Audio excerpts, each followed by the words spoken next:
Uy, uy, uy, espérate un momentico, amigos míos. Mira qué interesante esto. Esta información para los cubanos es súper secreta, escondida bajo 7 llaves. Por eso me alegro mucho de que salgan a la luz cosas como esta. Miren esto. Salvador Allende fue un dictador stalinista, y todo eso lo tengo absolutamente, absolutamente.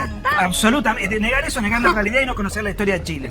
Allende, además de ser un agente del totalitarismo soviético de la KGB desde el año 61, yo tengo todos los discursos a favor del genocida Stalin, su genocida favorito. Y no nos olvidemos que durante su dictadura vino un mes entero el dictador tirano Fidel Castro a dirigir la revolución, que su pléyade que lo apañaba eran del GAP, es decir, terroristas cubanos, y que además tenía vínculos estrechísimos con el MIR, que eran alimentados con armamento que conseguía el miserable del general Prats cuando iba al totalitarismo soviético a pedir, digamos, auxilio, dinero y armamentos para mantener su guerrilla y avasallar las instituciones del Estado. Y que hubiera fue un dictador, no lo digo yo, algo que es cognoscible, cualquiera que estudie la historia. Lo dijo el Congreso de Chile, lo dijo la Contraloría General de Chile y lo dijo la Corte Suprema de Chile. Por eso el 11 de septiembre se lo destituyó como correspondía. ¿Qué es lo que pasa con los 50 años? ¿Divide o une a los chilenos? A ver, Johannes. A ver, naturalmente que divide. Pero no hay que olvidar una cosa, divide porque la historia ha sido contada parcialmente.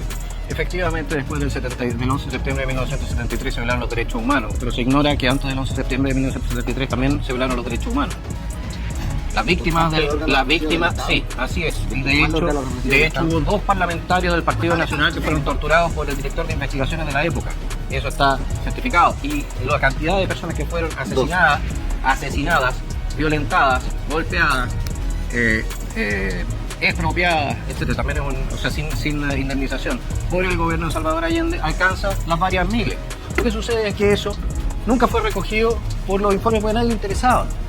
Pero a la izquierda no le importó nunca el tema de los derechos humanos. Tanto es así que mientras mandaban a las Fuerzas Armadas a entrenarse a la Escuela de las Américas, cosa que hicieron también el ministro de Defensa de Allende, el señor Letelier, ¿ya? No les importaba que se aplicaran métodos de guerra contra insurgentes, o sea que se les enseñaran métodos de guerra contra insurgentes a las Fuerzas Armadas, porque siempre pensaron que le iban a usar con los del otro lado. Nadie estaba claro que las Fuerzas Armadas eran de derecha o de izquierda, no, pero cada uno pensaba que podía usarlo para su propio lado. A confesión de parte, relevo prueba. El presidente Allende confesó, él dijo siempre que él era marxista, leninista y que lo que él buscaba era la dictadura del proletariado, y de hecho gobernó por decreto.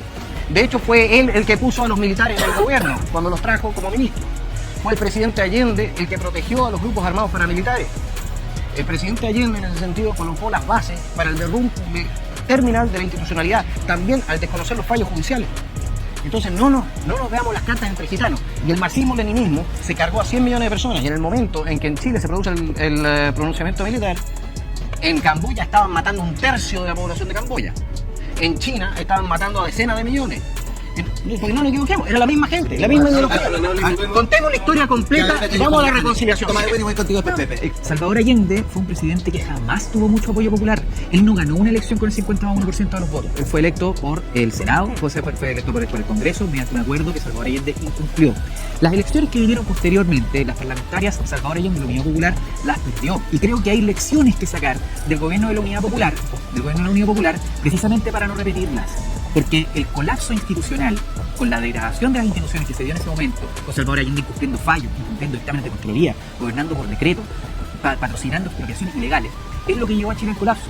Y las generaciones que hoy nos gobiernan insisten en hacernos creer que el periodo entre el 70 y el 73 fue un periodo de mucha felicidad, de grandes avances, y que el pueblo de Chile básicamente estaba totalmente conforme y detrás de Salvador Allende, cuando eso no fue así. Allende fue un pésimo presidente que se encargó de colapsar institucional. No, sí, fue un dictador plebiscitado. Lo dijo la Corte de Chile.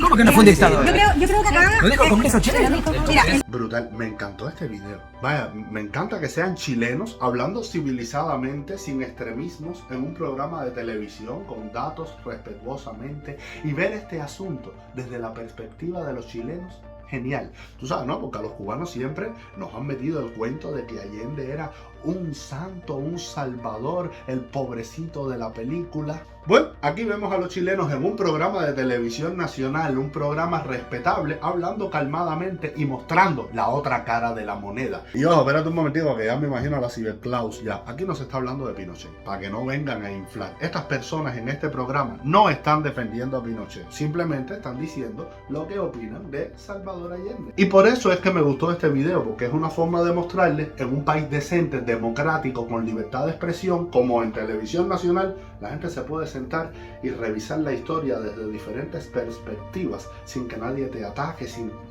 nada de lo que pasa en Cuba. Así que aquí tienen la otra cara de la moneda. Díganme ustedes si están de acuerdo con lo que plantean estas personas en este programa. ¿Ellos tienen razón? ¿No tienen razón? ¿Qué opinan? Mientras tanto, un besote y hasta la próxima.